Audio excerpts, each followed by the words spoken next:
A study on women, as told by Roman writer Decimus Junius Juvenalis, also known as Juvenal.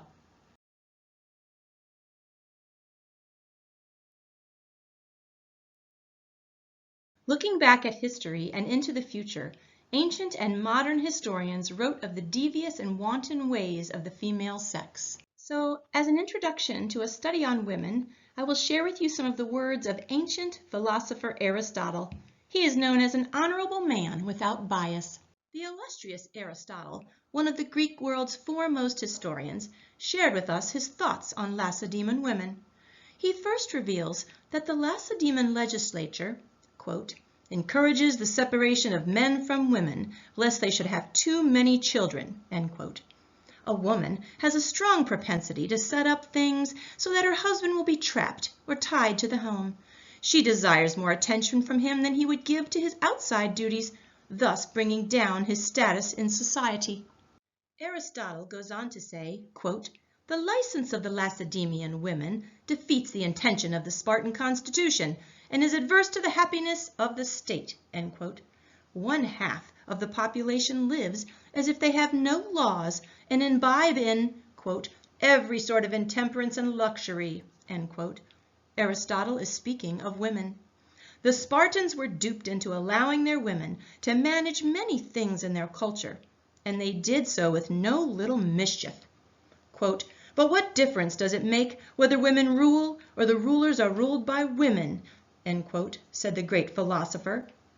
When legislation was attempted to bring the women of that great city under its laws, quote, they resisted, end quote. As for property, women held almost 2/5 of the whole country of Sparta, which gave them much more power than they should have, and with this power they ruled their men. With these great words as the foundation of the way women behaved in this historical era, we will now turn our gaze upon the life of Artemisia I. She was the daughter of King Lycdamas of Halicarnassus.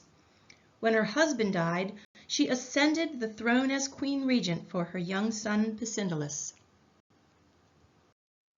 Herodotus of Halicarnassus, the Greek world's foremost historian, writes about Artemisia's part in working with Persian King Xerxes at the Battle of Salamis. He tells us, quote, she had obtained the sovereign power after the death of her husband, and though she had now a son grown up, yet her brave spirit and manly daring sent her forth to the war when no need required her to adventure, end quote. From this we can see that she usurped the throne and then ran off to gain glory for herself when it was completely unnecessary. She saw her chance to advance herself in the eyes of King Xerxes, and she took it, leaving her son and queenly duties behind. A quote from my book, The Ways of Women, fits well here. Quote, Epia, the senator's wife, who ran off with a gladiator to Pharos, forgetful of home, of husband, and of sister, without thought of her country, she shamelessly abandoned her weeping children. Though born in wealth, though as a babe she had slept in bedizened cradle on the paternal down, she made light of the sea, just as she had long made light of her good name. A toss but little accounted of among our soft litter-riding dames, and so with stout heart she endured the tossing and the roaring of the Tyrrhenian and Ionian seas, and all the many seas she had to cross. For when danger comes in a right and honorable way, a woman's heart grows chill with fear and dread. She cannot stand upon her trembling feet, but if she be doing a bold, bad thing, her courage fails not. End quote. This woman, Epia, reminds me of Artemisia, but I digress. Herodotus tells us about the Persian military commander Mardonius, who asked the leaders of the Persian army if they should engage the Hellenes in a naval battle. All agreed except Artemisia. She had the boldness to advise King Xerxes that he should attack by land instead of by sea. The other commanders saw through her glory-seeking and encouraged the king to eradicate the Greek navy to advance the Persian war effort. Xerxes planned on witnessing the battle from a high hill on the coast of his royal throne. Artemisia showed her true colors during the naval battle.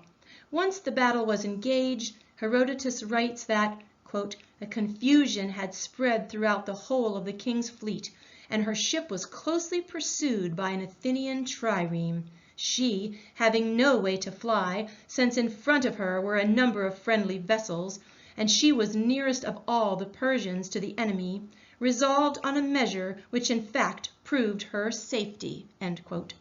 This pirate queen, as an example of her perfidy, attacked the friendly vessel with the king of Calindian aboard and sank it. The Athenian trireme, seeing that Artemisia was attacking a Persian ship, thought she had deserted the Persians and was now fighting on the Greek side, so they turned away to attack other ships. By her treachery, Artemisia saved her own life. King Xerxes, awestruck by her feminine cunning, was none the wiser. Herodotus writes, quote, "For as Xerxes beheld the fight, he remarked, it is said, the destruction of the vessel, whereupon the bystanders observed to him, 'See, master, how well Artemisia fights, and how she has just sunk a ship of the enemy.' Then Xerxes asked if it were really Artemisia's doing, and they answered, 'Certainly, for we know her ensign.'" End quote. Not one soul aboard the Calindian vessel survived to accuse her of betrayal. Further, Herodotus tells us, quote, "Xerxes, they say, in reply to the remarks made to him, observed, 'My men have behaved like women, my women like men.'" End quote. By her unscrupulous behavior, she cast doubt on the courage and honor of the men of the entire Persian fleet. Not a few short years later, Aristophanes, a Greek playwright, wrote a comedy called Lysistrata, in which the women of Greece go on a sex strike because they wanted the Peloponnesian War to cease. Lysistrata and her band of belligerent women pummeled any men who attempted to keep them out of the temple worship areas. The abused men sang out this ballad, quote, "If once these women get a semblance of a start, before we know, they'll be adept at every manly art. They'll turn their hands to building ships, and then they'll make a bid to fight our fleet and ram us, just like Artemisia did." End quote. Her unruly example continued to make waves in a future generation of Greeks. Thessalus, renowned physician from ancient Greece, son of Hippocrates, described Artemisia as, quote, "an unscrupulous pirate and schemer." End quote. I hear all this time the advice of my old friends in my ear, quote, "Put on a lock and keep your wife indoors." End quote. Artemisia had no husband who would keep the world safe from her evil influence. She, as other women, could bring men to the depths of despair. More from my book, The Ways of Women, quote, "Tell me, Tisiphone, avenger of murder, what snakes are driving you mad? Can you submit to a she-tyrant when there is so much rope to be had, so many dizzy heights of windows standing open, and when that most ancient Aemilian bridge offers itself to your hand?" End quote. Artemisia is a brazen example of what women unleashed from a man can do. For our next study on women, we will go forward in time and investigate the life of Hypatia, another female with ghastly powers over men. She was finally executed for her forward thinking and behaviors, but I do get ahead of myself. Hypatia was the daughter of Theon, a Greek scholar and mathematician who lived in Alexandria. Instead of training her as a proper young lady, knowing her rightful place in Alexandrian society, Theon allowed her to follow in his footsteps in the scholarly studies.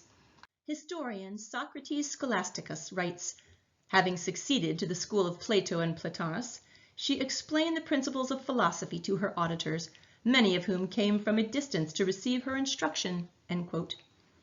In addition, famous Neoplatonist philosopher Damascius tells us, quote, "The woman used to put on her philosopher's cloak and walk through the middle of town and publicly interpret Plato and Aristotle." End quote. While she was teaching others to be as useless as herself, Hypatia sought to gain power over others by any means possible. Egyptian Coptic bishop John of Nicaea penned these words about Hypatia, quote, "She was devoted at all times to magic, astrolabes, and instrument of music, and she beguiled many people through satanic wiles. The governor of the city honored her exceedingly, for she had beguiled him through her magic." End quote. This governor, Orestes, was the prefect of Alexandria. Scholasticus tells us, quote, she had frequent interviews with Orestes, end quote, and, quote, it was she who prevented Orestes from being reconciled to the bishop, end quote. This made the citizens quite suspicious of their relationship and of the power she wielded over their leader. Hypatia behaved with no regard for how the people of that great city would view their prefect. This led many to have bitter feelings towards her. I must quote myself here in remembrance of a passage in The Ways of Women. Quote, but most intolerable of all is the woman who, as soon as she sat down to dinner, commends Virgil, pardons the dying Dido, and pits the poets against each other, putting Virgil on the one scale and Homer on the other. The grammarians make way before her, the rhetoricians give in, the whole crowd is silenced. No lawyer, no auctioneer will get a word in, no, nor any other woman. So torrential is her speech that you would think that all the pots and bells are being clashed together, end quote.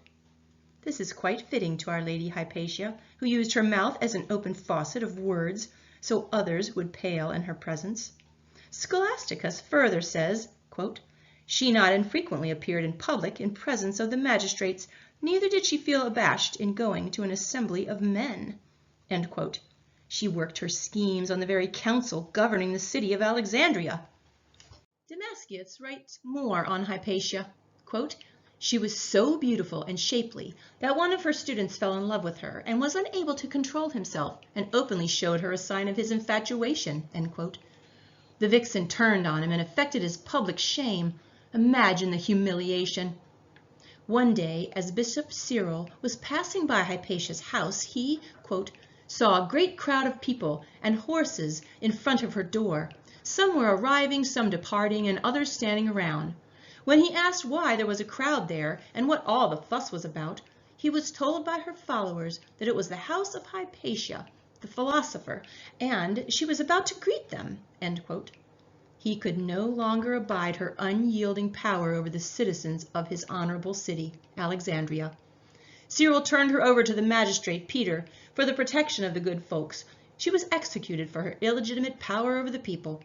I do hope her story will be a lesson for future generations of women from which to learn. They should mind who they use their beguiling allurements on. Our study will conclude with one quick final journey into the future, with a survey on duplicity, that of the devious Queen of Jerusalem, Cybele. She betrayed her brother, King Baldwin IV, after his death, along with the nobles of the blessed city Jerusalem.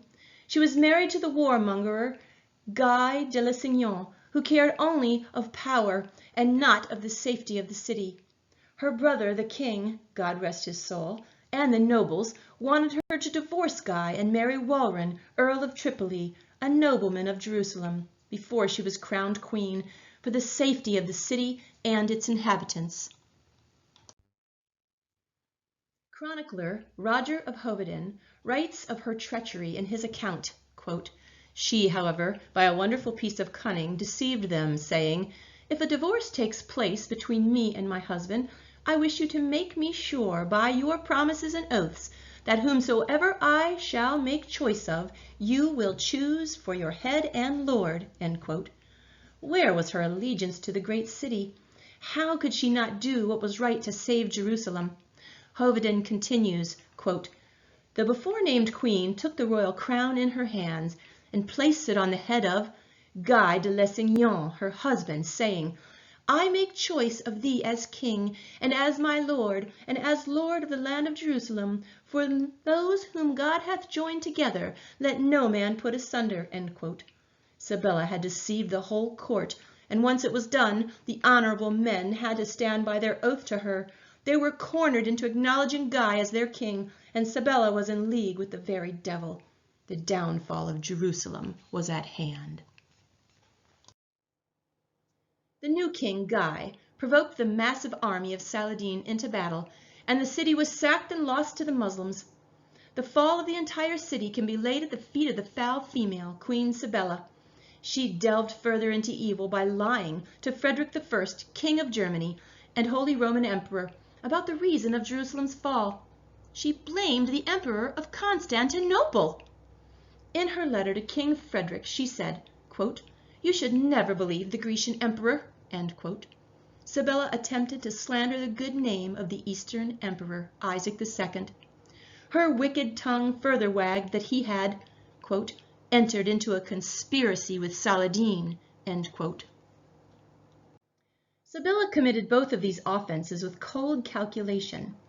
I wrote in The Ways of Women, quote, "We marvel less at great crimes when it is wrath that incites the sex to the guilty deed, when burning passion carries them headlong like a rock torn from a mountainside, when the ground beneath gives way and the overhanging slopes of the hillside fall in. I cannot endure the woman who calculates and commits a great crime in her sober senses." End quote. The Queen was guilty of bringing about the downfall of her own kingdom.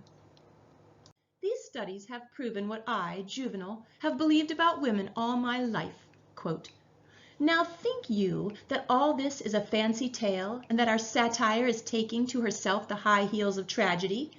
Think you that I have outstepped the limits and the laws of those before me? Would indeed that my words were idle." End quote.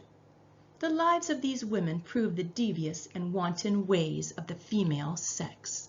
I hope you have enjoyed my satire. Thanks for watching and listening.